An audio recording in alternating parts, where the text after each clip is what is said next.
As leaders, as entrepreneurs, as managers, as supervisors, not that I like supervisors much, the term, and we talk about that in other videos, but it's really, really important for you to protect your confidence. Very, very important. And what does that actually mean? Well, in order to strive and to make good decisions and to do new things and to flourish and all of that stuff that goes along with leadership and being at the front of the pack and those kinds of things, you really need to have a strong sense of confidence and an even stronger sense of self-belief. And that's a big currency for us as leaders. If we're not confident, if we're not sure of ourselves, if we don't have self-belief, if we feel like we suck all the time, we won't have the energy, both energetically giving off, but also the energy and motivation to get things done and to do what's needed as leaders. We need, as leaders, to be able to speak during meetings. We need to be able to do videos. We need to be able to make those sometimes difficult decisions. We need to be able to engage with other people and initiate conversations and initiate sometimes what are difficult conversations, and that takes a lot of confidence. So as a leader, protect that confidence. Protect it as a valuable resource. In fact, it is one of your most valuable resources that you have. Now, how do we protect that? Many, many different ways, but for sure, one of the ways is to make sure that you are undertaking activities that actually build your confidence. So it's like if you're a really, really good defenseman in hockey, right? Play defense. Don't play goal because you're going to suck at it. If you're playing defense, don't suddenly jump to center because you're going to suck at it. If you're in baseball and you're a pitcher, don't turn around and be a catcher because you're going to suck at it. So play to your strengths, know what you're good at, and do more of that. Now, I'm not saying that you don't identify your weaknesses and work on them, but by golly, do not be wallowing in things that you're shitty at because it will affect your confidence.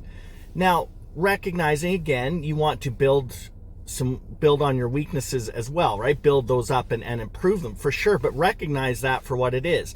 You are entering into something that you suck at to develop, to learn that skill. And so recognize that you are going to be bad at it and it's not directly related to your confidence. You're going in intentionally knowing that, okay, look, I'm doing this to get better at it.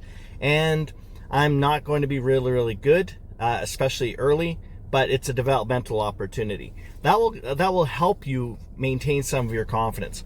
Also, knowing what you're good at and do more of that. We call it strength-based leadership and strength-based, in coaching, those sorts of things. Figure out what you are good at and just double down on those, leverage. So for me, for example, I am not a detail-oriented person. I'm not. It's not a skill that I have. It's not an attitude I have. It's not part of my personality, really. I'm very much a strategic, big, visionary thinker kind of guy, a lot more relationship based and connection and the soft skills of leadership, of which there are no such thing as soft skills. They're just skills, but I digress. So when I'm on an operation, when I'm leading and supporting a team like I am now, or I'm teaching or organizing courses or programs or anything like that, I shy away from the details. I shy away from the minutia of the logistics if I can avoid it. I don't do very much spreadsheet work at all. I ask others to look after that on the team. Things like certain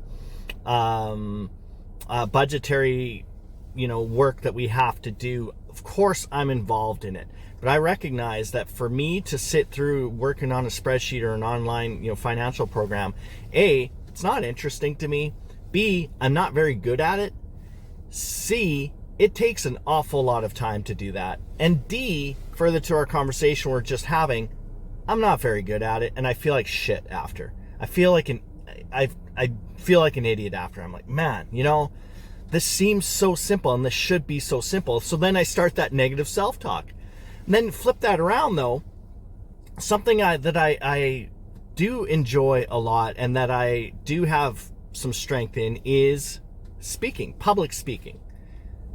And I enjoy that. I enjoy doing podcasts. I enjoy doing speeches and talks. I enjoy facilitation in front of a class and working with people and teaching and those sorts of things, which by other accounts, people are afraid to death of. You know, public speaking, as they say, the cliche is it's more fearful than death. I enjoy that, and I'm pretty good at it. So I want to double down on those kinds of activities versus the things that I'm not very good at. So think to yourself then, where else in your life, reflect, where else in your life do you undertake activities that take away your confidence? Maybe it's the conversation with certain people that basically makes you feel like crap after.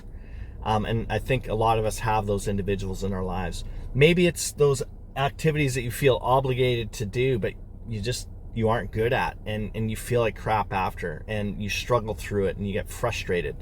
Maybe that's the budging. Or maybe it's the other way around. Maybe it's you don't have confidence in public speaking and you actually enjoy doing the spreadsheets. That's great.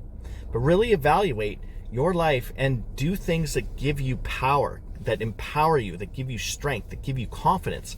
Because if you do more of those, then that will just build that confidence muscle and that self-belief. Because, oh my gosh, self-confidence, self-compassion, man, oh man, we are lacking in that in a lot of areas, particularly as we go through this prolonged issue that we're dealing with here in 2020 and 2021. There's a lot of people struggling. People that were previously flourishing and thriving and doing really well, and now just through so many circumstances are not feeling as comfortable and as confident as they were. And maybe that's you. So do an inventory. What are the activities that are taking away your confidence, that are eroding your self-belief? Do less of those. Conversely, flipping that around, what are the activities and projects and conversations that you have that give you confidence? Do more of that. Play to your strengths, not your weaknesses. Because at the end of the day, your confidence is such a critical currency to you as a leader, to you as an entrepreneur, to you as a husband, a wife, a partner, a parent. It's critical. So preserve that confidence, protect it, and minimize the things that take it away. Hopefully that helps.